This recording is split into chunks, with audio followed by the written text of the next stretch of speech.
Today's video is on mindfulness and parenting. Children of parents who practice mindfulness have less behavior problems, have better social interactions, better emotional health, and behavioral functioning. These parents also report being more satisfied with their parenting skills and their relationship with their children. Furthermore, parents who also practice meditation are better skilled at practicing mindfulness. Overall, a mindfulness practice has multiple benefits. It's good for the body and the mind. It changes the brain in positive ways by improving learning, memory, emotion regulation, emotion management. It also improves focus and the immune system. It fosters compassion, improves relationships, reduces symptoms of stress, PTSD, anxiety, and depression, and many more benefits can be found on the Greater Good website of Berkeley University. Parents that are mindful are passing on to their children the benefits of this practice. Mindfulness has been a buzz in the last few years, but it's not just another fad that will come and go. I'm pretty sure it's here to stay. Mindfulness and meditation are well-established practices in the Eastern traditions and have existed for thousands of years.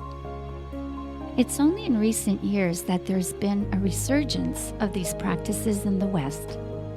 Baby boomers might recall the 60s and 70s, where the Beatles and the like were into transcendental meditation and yoga. The Western world has finally caught up with scientific research proving their benefits on mental and physical health. But in all practicality, how does one parent apply these practices in everyday life? First, meditation and mindfulness are not mere techniques. They are states of mind and a new way of life. They reduce needless suffering, bring more presence and peace into one's life. Once a person has experienced the benefits of these practices, there is no going back. They infiltrate your life and your whole being, and it has a positive impact not only on the person who adheres to these practices, but also on the people that surround this individual. And in this case, these people are your children. So how does one practice mindfulness, and what is it? When you Google the term mindfulness, you can find this simple definition.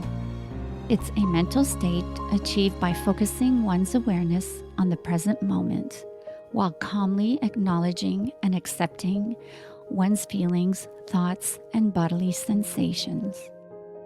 And some add an important factor, which is to accept without judgment.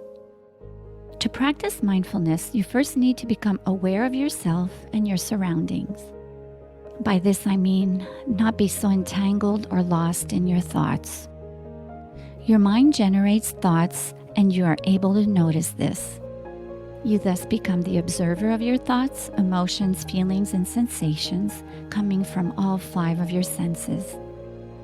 Pay attention to your internal and external environments.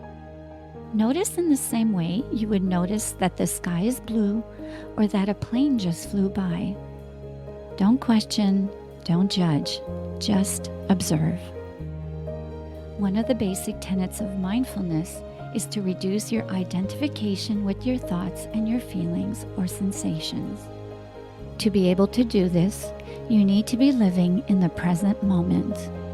The moment your thoughts are lost in the past, or planning or worrying about the future, you've just lost touch with the present moment. In turn, you are unable to become aware of what is happening in this moment in time. A simple way to practice mindfulness is to pay attention to the information your 5 senses are taking in. If you're walking or driving, notice the details of the trees, flowers, houses, the smells, the sounds, the air on your skin, the earth under your steps, and so on. Simply pay close attention. Look at the delicate details of the leaves on a tree, the bark, the birds in the tree, the branches, the different shades of green, the exposed roots, its fruits or flowers.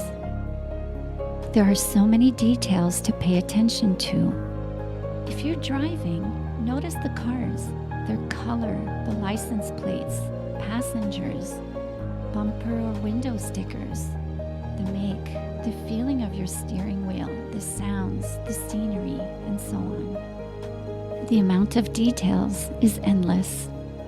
Mindfulness allows the person to be fully present in the now, fully in touch with what is happening at this moment in time.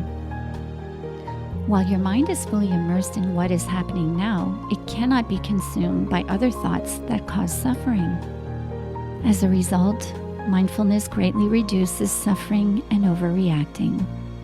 If you are fully present to this moment and you do not get lost in judgment, consequently, you're more at peace and less reactive. You are able to see a situation for what it actually is, rather than for what it could be, influenced by past traumas or wounds. It is essential to parent from this place, rather than from a place anchored in the past or fleeting to the future. Fear, anger, resentment stem from those wounds, and in that moment, you are no longer present to your child's needs.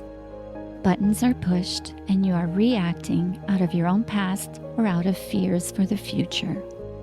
Mindfulness, therefore, allows you to notice the events in your life without reacting needlessly to them. Practice becoming the observer of your thoughts, emotions, and feelings instead of being an active participant. Make a conscious effort throughout your day to focus on the data taken in by all your 5 senses. Appreciate looking at things, feeling them, and noticing them with a new eye. By creating a bit of a distance between the events and your thoughts, you're able to be present and respond from a place of stillness, which will best correspond to your child's actual needs. As a result, your parenting with presence in all aspects of your life will improve, including your child's behavior and well-being. This was a brief overview of what mindfulness is and how beneficial it can be while parenting your children.